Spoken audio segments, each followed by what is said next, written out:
그렇다면 오늘 모세의 인생을 통해 배우게 하시는 이 탁월한 인생은 어떤 것인가? 탁월한 인생은 어떤 것인가? 첫째는 하나님을 만나고 하나님의 음성을 듣는 인생입니다. 여러분, 탁월한 인생은 다른 것이 아닙니다. 첫째는 하나님을 만나고 그분의 음성을 듣고 사는 인생이 탁월한 인생인 것입니다. 오늘 본문 1절 말씀에 보면 하나님이 이제 양치기로 살던 모세를 어느 날 하나님의 산 호렙으로 인도하셨어요. 그러면서 그 호렙산에서 한 가지 특별한 사건을 경험케 하시는데 그것이 뭐냐? 2절 말씀을 여러분 성경 가지신 분 같이 보겠습니다. 2절 시작. 여호와의 사자가 떨기나무 가운데로부터 나오는 불꽃 안에서 그에게 나타나시니라. 그가 보니 떨기나무에 불이 붙었으나 그 떨기나무가 사라지지 아니하는지라. 이 떨기나무는 사막 한가운데 자라는 이 가시덤불 같은 그런 나무예요. 그래서 떨기나무를 보통 가시떨기나무 그렇게 부르기도 합니다. 가시떨기나무. 모양도 볼품도 없습니다. 아름다운 것이 하나도 없어요. 자, 무엇을 의미할까요? 떨기나무는 우리를 말하는 것입니다. 그런데 아무런 볼품 없는 이 떨기나무에 하나님의 불꽃으로 나타나신 것입니다. 하나님이 모세의 인생에 처음으로 나타나신 것입니다.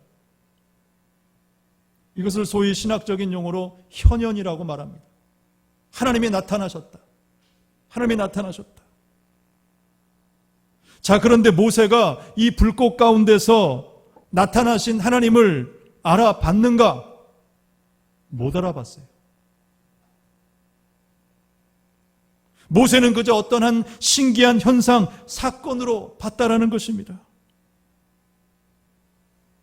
근데 참 이상한 것은 모세가 이 사건을 쉽게 간과하지 않았어요.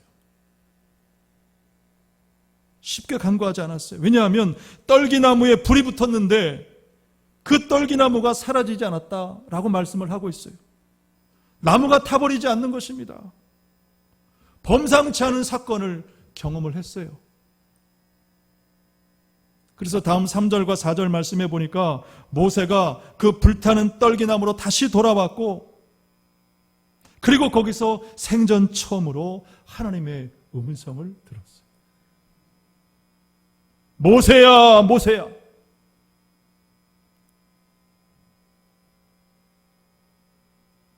하나님이 자신을 부르시는 그 음성을 들은 것입니다. 모세야, 모세야.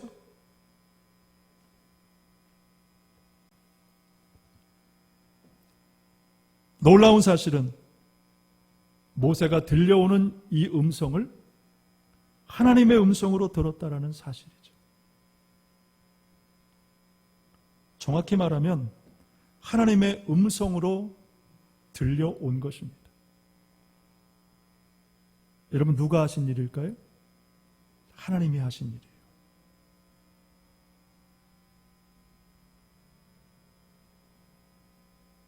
그래서 모세가 그 하나님의 음성을 처음으로 듣고 뭐라고 대답합니까? 내가 여기 있나이다. 내가 여기 있나이다. 하나님을 만났어요. 여러분, 그러므로 탁월한 인생은 뭐냐? 바로 하나님을 만나고 하나님의 음성을 듣는 인생인 줄로 믿습니다.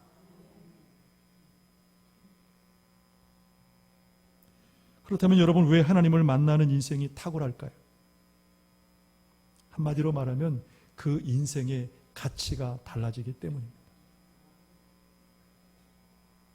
하나님을 만나고 하나님의 음성을 듣게 되면 그 인생의 가치가 달라져요. 이런 이야기가 있습니다. 어느 경매장에 낡은 바이올린 한 대가 경매에 붙여졌습니다. 너무나 낡고 볼품이 없었기 때문에 $1에서 시작한 경매가가 $3에서 더 이상 올라가지를 않더라는 것입니다. 그런데 그때 어떤 한 노인이 나타나서 그 낡은 바이올린을 잡더니 먼지를 다 털어내요. 그리고 손수건을 꺼내서 구석구석을 닦기를 시작했고 풀어진 줄을 잡아서 튜닝을 했습니다. 그리고는 그 바이올린으로 연주를 하기를 시작했어요. 사람들은 그 바이올린 소리에 감동이 되었고 그리고 여기저기 훌쩍거리는 사람들이 생겨났습니다. 연주가 마쳐진 후에 경매는 다시 시작이 되었습니다.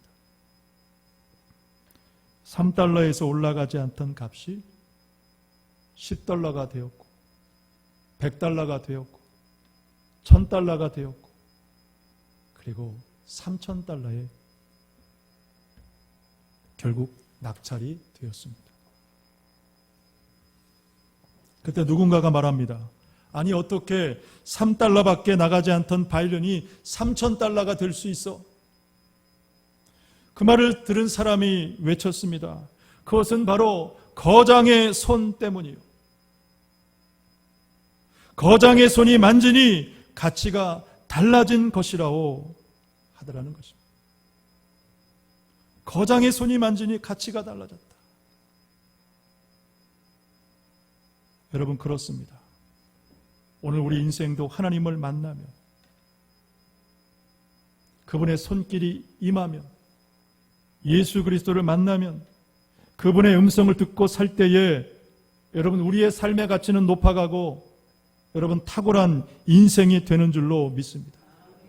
둘째로 탁월한 인생은 소명을 따라 사는 인생입니다. 본문 9절과 10절 말씀해 보니까 이제 가라 이스라엘 자손의 부르짖음이 내게 달하고 애굽 사람이 그들을 괴롭히는 학대를 내가 보았으니 이제 내가 너를 바로에게 보내어 너에게 내 백성 이스라엘 자손을 애굽에서 인도하여 내게 하리라. 여기서 보내어라는 이 말은 파송하다라는 뜻으로 소명을 의미합니다. 하나님께서 모세를 만나 주시고 음성을 들려주시고 그리고 그 다음에 하신 일이 뭐냐? 소명을 주신 거예요. 자, 그런데 하나님은 모세를 누구에게 보낸다라고 말씀을 하시느냐? 바로에게 보낸다고 말씀을 하십니다. 바로에게. 여러분 이 바로 왕은 당시 애굽뿐만 아니라 고대 근동지방 아시아, 아프리카, 유럽 그 대륙에서 최고의 권력자였습니다. 그런데 하나님은 모세를 그 바로 왕에게 보내신다라고 말씀을 하십니다. 무엇을 알게 되냐면 소명은 우리 인간의 힘으로 감당할 수 없다. 많은 두려움과 도전과 환난을 만나게 된다. 자, 그렇다면 여러분 왜 하나님은 우리에게 이 소명이라는 것을 주실까? 단지 일하라고 주시는 것일까? 그것이 전부일까? 아니라는 것입니다. 여러분 소명에는 더 깊은 영적인 의미들이 담겨 있어요. 첫째는 소명을 통해서 우리는 하나님과 인격적인 관계를 맺고 그리고 이제 그분의 소유가 되는 것입니다. 하나님이 왜 우리에게 소명을 주시느냐? 하나님과 우리와 인격적인 관계를 맺고 우리는 이제 비로소 그분의 소유로 살아가게 되는 것입니다. 둘째로 소명은 말 그대로 하나님의 뜻을 따라 특별한 일을 감당해 가는 것입니다. 그리고 셋째는 예수 그리스도의 제자로 세상 가운데 예수 그리스도의 복음을 선포하는 일을 하게 되는 것입니다. 복음서에 기록된 예수님의 제자들이 다 그랬습니다. 마태복음 4장 21절 말씀해 보니까 거기서 더 가시다가 다른 두 형제 곧 세베대 아들 야고보와 그의 형제 요한이 그의 아버지 세베대와 함께 배에서 금을 깁는 것을 보시고 부르시니 그들이 곧 배와 아버지를 버려두고 예수를 따릅니다. 부르시니 따르더라. 이것이 소명이고 소명에 대한 순종이죠. 하나님이 우리를 부르시면 우리는 따라가는 것입니다. 그래서 이 성경에 보면 소명을 하늘의 부르심이라고 말씀을 합니다. 하늘의 부르심 혹은 거룩한 부르심이라고 말씀을 하십니다. 우리 디모데후서 1장 9절 말씀을 같이 보겠습니다. 디모데후서 1장 9절 같이 보겠습니다. 시작. 하나님이 우리를 구원하사 거룩하신 소명으로 부르심은 우리의 행위대로 하심이 아니요 오직 자기의 뜻과 영원 전부터 그리스도 예수 안에서 우리에게 주신 은혜대로 하심이라. 아멘. 여기 보면 거룩한 부르심, 즉 소명은 우리의 행위대로가 아니다. 우리가 잘나고 똑똑해서 특별해서 어떤 능력이 있어서 죄가 없어 부르신 것이 아니다. 다만 예수 안에서 우리에게 주신 은혜라고 말씀을 하고 있습니다. 은혜로 우리를 부르셨다. 여러분, 그러므로 소명 따라 사는 것이 하나님의 은혜를 알고 하나님의 은혜를 갚는 인생이 되는 줄로 믿습니다. 그래서 귀에 있을 때마다 여러분 자주 말씀을 드리지만 우리가 예수 믿고 구원받은 사람은 다른 것이 없습니다. 이제는 소명 따라 사는 것, 그거 하나 남은 거예요. 내가 정말 예수 믿고 구원받았다라면 이제는 다른 것이 없어요. 소명대로 사는 거예요. 소명대로. 여전히 세상 고기 잡으면서 살 것이냐, 사람 낚는 업으로 살 것이냐, 그 선택만 우리에게 남은 것입니다. 한 가지 이야기만 나누고 이제 마치겠습니다. 지난 화요일 저녁에 저희 부부는 한국에 방문 중이신 뉴욕 초대교회 김승희 목사님과 이제 함께 식사를 하게 됐습니다. 수요예배 때 말씀드린 것처럼 지난 3월에 갑작스럽게 그 사모님이 소천을 하셨습니다. 그 세균이 뇌로 들어가서 갑작스럽게 임종을 맞으셨다.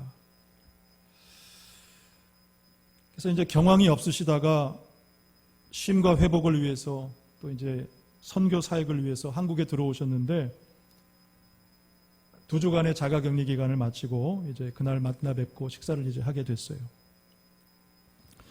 근데 그날 만남 중에 오랜 동안 궁금했던 한 지인의 소식을 듣게 됐습니다. 제가 뉴욕에 있을 때 동생처럼 가깝게 지냈던 그 최상민 청년인데 이제는 이제 집사님이 되었죠. 뉴욕에서 한참 가깝게 지냈던 어느 날 이제 본가인 도미니카로 돌아가야 한다라는 거예요. 그동안 그 도미니카에서 한식당을 운영하면서 학비를 보내주셨는데 식당 운영이 어렵게 되면서 이제 돌아가야 한다라는 것이었어요. 그래서 너무 갑작스러운 일이라 작별 인사도 못하고 이제 도미니카로 돌아가게 됐습니다. 그랬던 상민이의 소식을 듣게 됐는데 지금은 이제 직원만 250명이 넘는 중견기업의 오너가 되어 있더라는 것입니다. 깜짝 놀랐어요. 근데 더 놀라운 사실은 뭐냐면 지금까지 교회 개척 사역에 5 교회 물질로 전적으로 헌신했다는 것입니다.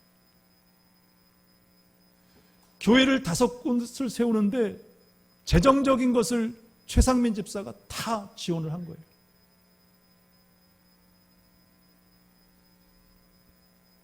여러분 무엇을 말하고자 합니까? 여러분 이것이 바로 하나님을 만나고 소명 따라 사는 탁월한 인생이 되는 줄로 믿습니다.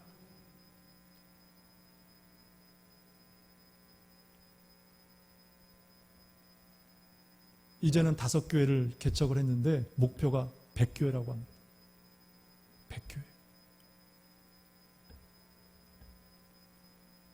여러분 그러므로 하나님이 주신 소명 따라 살아가시기를 바랍니다.